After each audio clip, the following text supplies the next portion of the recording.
Heat we've experienced over the last few days is not slowing down. Volunteers making the final few changes to this year's Feast of the Blessed Sacrament in New Bedford. The 4-day annual festival kicks off tomorrow with some new changes that could draw in an even bigger crowd. Ethan Logue was in New Bedford today and joins us with more on the feast's final preparations. Ethan? Volunteers here in New Bedford are ready for opening night of the 109th edition of the Feast of the Blessed Sacrament. And event organizers have made some major changes which they say will increase accessibility to the feast for everyone who lives in the area.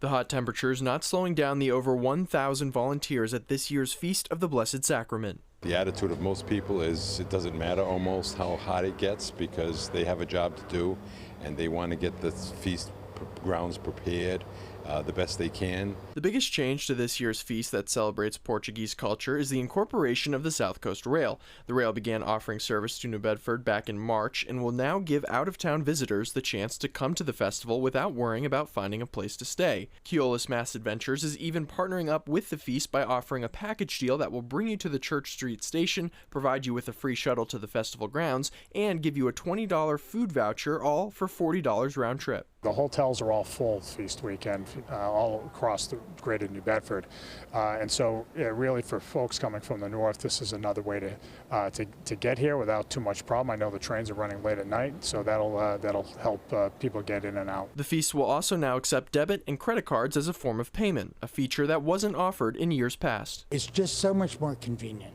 We may be a little slow on the uptake here, doing it the first couple of days, a little patience.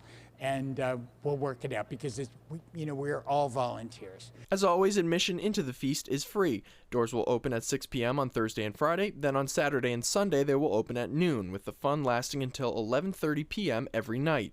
There will be carnival rides, authentic Portuguese food and drinks, which includes wine imported from the Portuguese island of Madeira, and the annual parade, which will be on Sunday at 2 p.m. There's that resort down in Florida that says it's the happiest place on earth. I beg to differ. For 4 days, this is the happiest place on earth. If you find someone who's not smiling, let me know. I'll buy them a wine.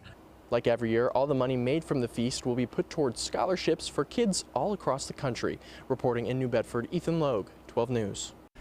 He's spot on, and we have live coverage from the Feast of the Blessed Sacrament tomorrow. Kate Walsh will be there live for 12 News this morning. Shannon Heggie will be there when the festivities kick off. She's live with reports starting on 12 News at 4. And, of course, you can find all the details of the feast online at WPRI.com.